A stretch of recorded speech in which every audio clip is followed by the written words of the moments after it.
ভারতের পশ্চিমবঙ্গে নির্বাচনী বৈতরণী পার হতে দেশটির প্রধানমন্ত্রী নরেন্দ্র মোদী বাংলাদেশকেই কেন তোপ দাগালেন?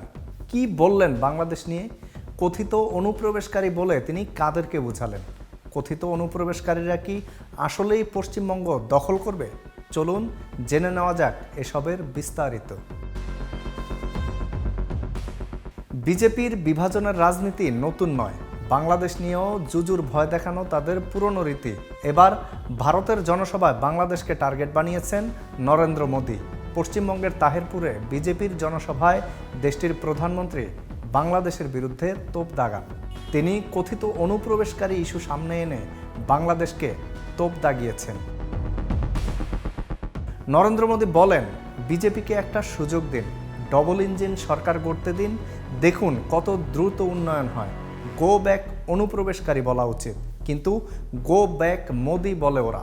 অনুপ্রবেশকারীদের নিয়ে ওরা কিছু বলে না, চুপ করে থাকে। যে অনুপ্রবেশকারীরা বাংলা কবজা করবে বলে স্থির করেছে তাদেরই পছন্দ তৃণমূলের। এটাই তৃণমূলের আসল চেহারা। বিজেপি নেতা মোদী বলেন, অনুপ্রবেশকারীদের বাঁচাতে বাংলায় SIR এর বিরোধ করছে। ত্রিপুরা দেখুন, সেখানে কমিউনিস্ট বামপন্থীরা 30 বছর বরবাদ করেছিল। ত্রিপুরাবাসী আমাদের সুযোগ দিয়েছে, আমরা উন্নয়ন করেছি।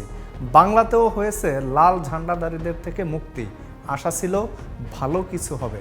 তৃণমূল বামপন্থীদের খারাপ গুণ, খারাপ লোকেদের গ্রহণ করে নিয়েছে, তাই আরও খারাপ হয়েছে। রাজনৈতিক বিশ্লেষকরা বলছেন, বাংলাদেশ নিয়ে ভয় দেখিয়ে সাধারণ হিন্দুদের ভোট পাওয়ার চেষ্টা বিজেপির পুরনো কৌশল। ধর্মকার্ড খেলাও তারা নিয়মিত খেলে থাকে।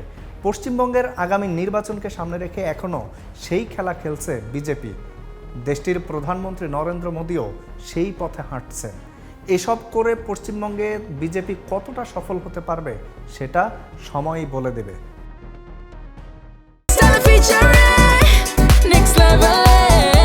Well done, side by side, fridge.